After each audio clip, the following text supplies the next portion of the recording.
Hello, my creepy friends. I'm looking for my hand.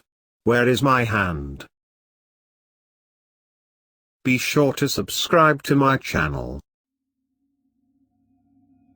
Hello. My name is Shaggy Satter. But you can call me Shaggy for short. I'm going to recant a story of mine that I tell rarely.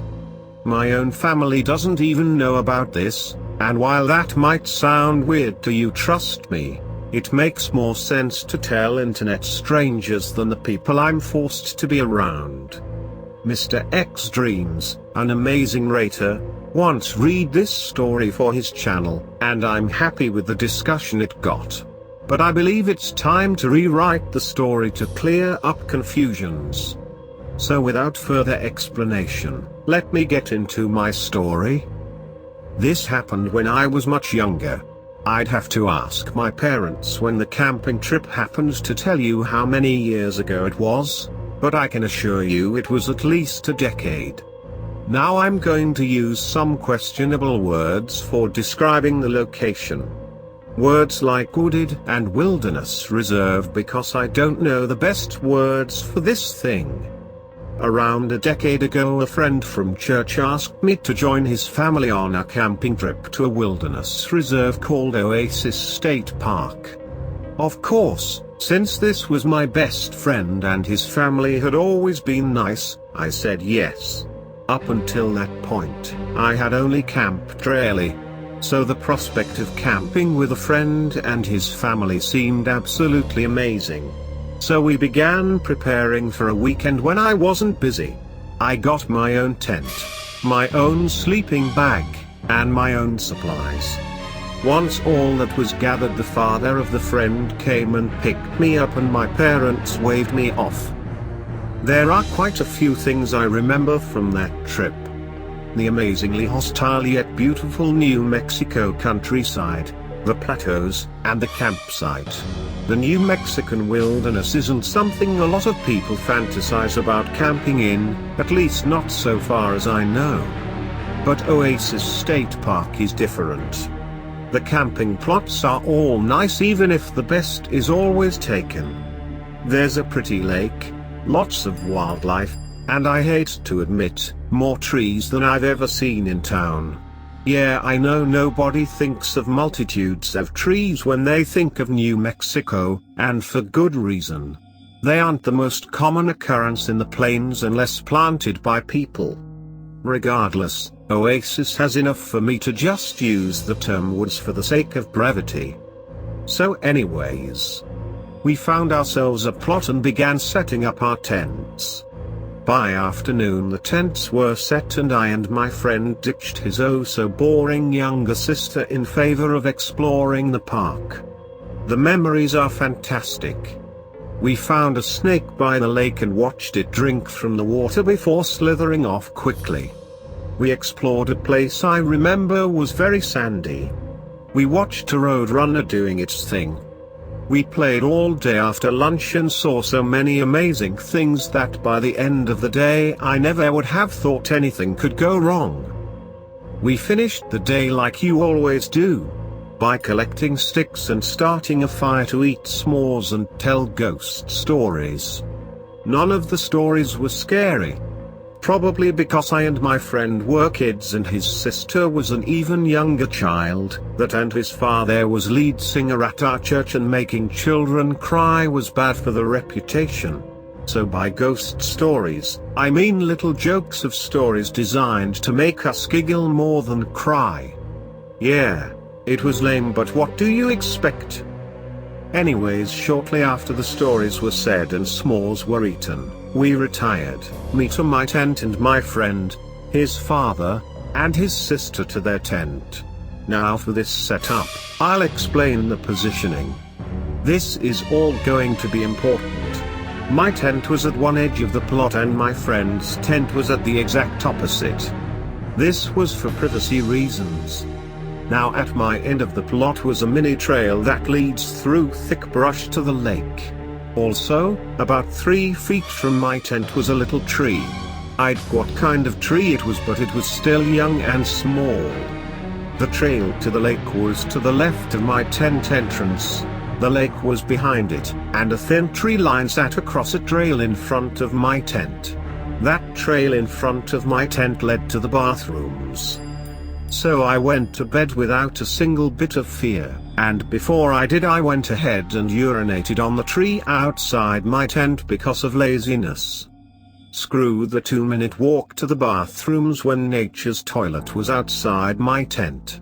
So I finished closing up my tent for the night and climbed into my sleeping bag to go to bed. I don't know how long I slept, but when I woke I had to use the bathroom. And it wasn't the kind of pottying I could do on a tree, or at least not reasonably. So I, not being a moron who'd wander through the dark, grabbed my little lantern. I flipped on my LED lantern and I unzipped the inner flap of my tent before the outer. As if that little nylon net could protect me from what I was about to see. Now I should mention that outside of cities in New Mexico, it's quite common to hear coyote howls. It's a nightly occurrence when camping. Heck, even up in a little village like Logan you can hear the howls from your bedroom. It isn't so unnerving when you're in a house. But when you got some flimsy nylon walls to protect you and that's it, well, it isn't the most comforting sound.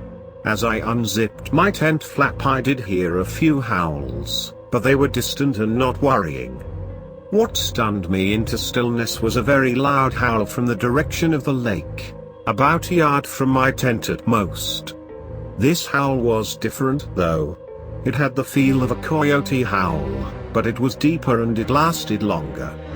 I simply sat there petrified at what I heard. I wouldn't be able to guess at how long I sat there breathing hard with my fingers still grasping the zipper. But however long it may have been was just long enough for the thing that made that howl to come up the trail next to my tent. Suddenly I heard the crunching of claws on dirt and after that, claws on the rocks that made our camping plots. Then I saw the largest shadow made by a living creature that little kid me had ever seen. It lumbered heavily in the direction of the sparse tree line where I assume the other howling had come from.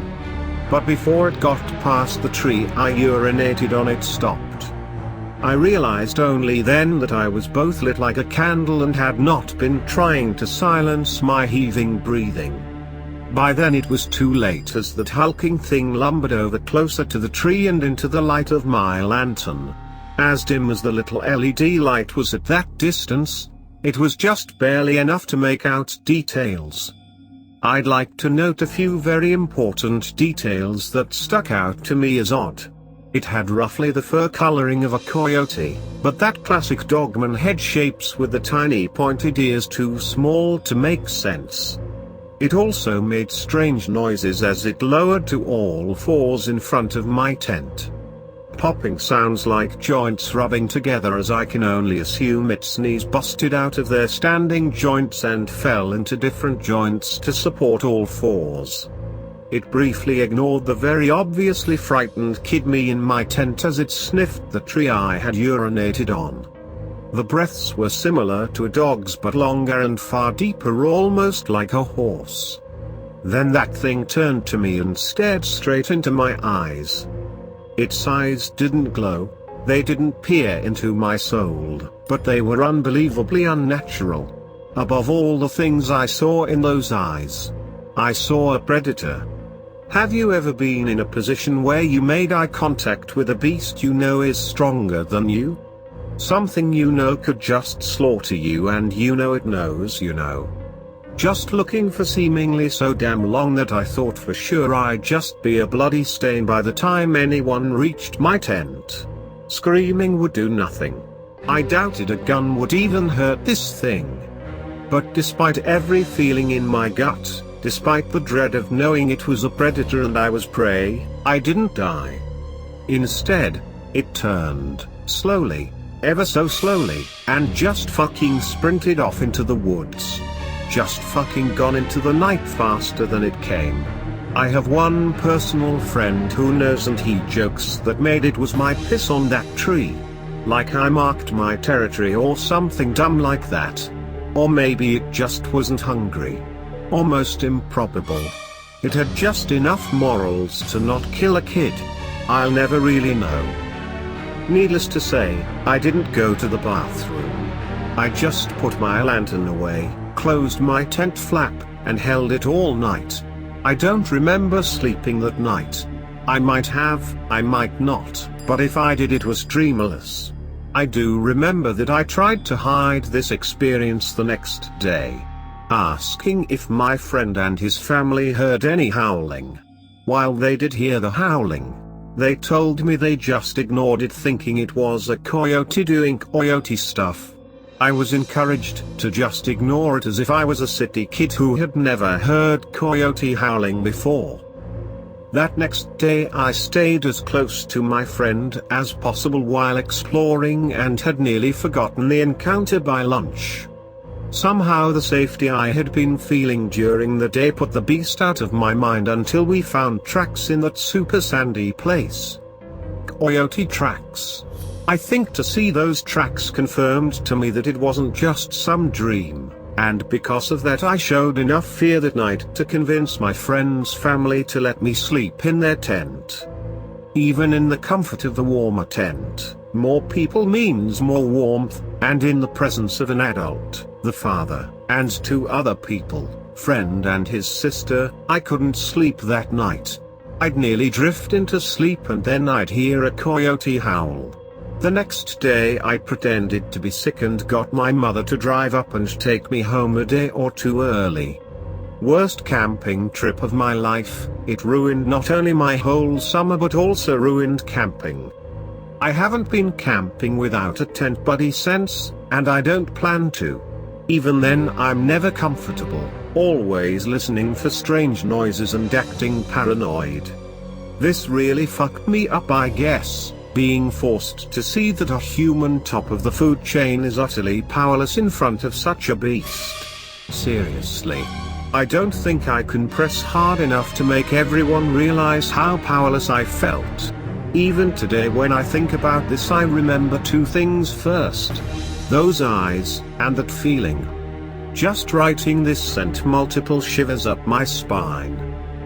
That said, you might be asking why I'm talking about this again if it terrifies me so much. Simple. I both want answers, and I want to add to the conversation. I feel the need to add this encounter so that others can experience it, maybe contact me with questions or answers. So let me say now that if you have any idea what happened that night, PLS respond or DM. If you have any questions, go ahead and do the same.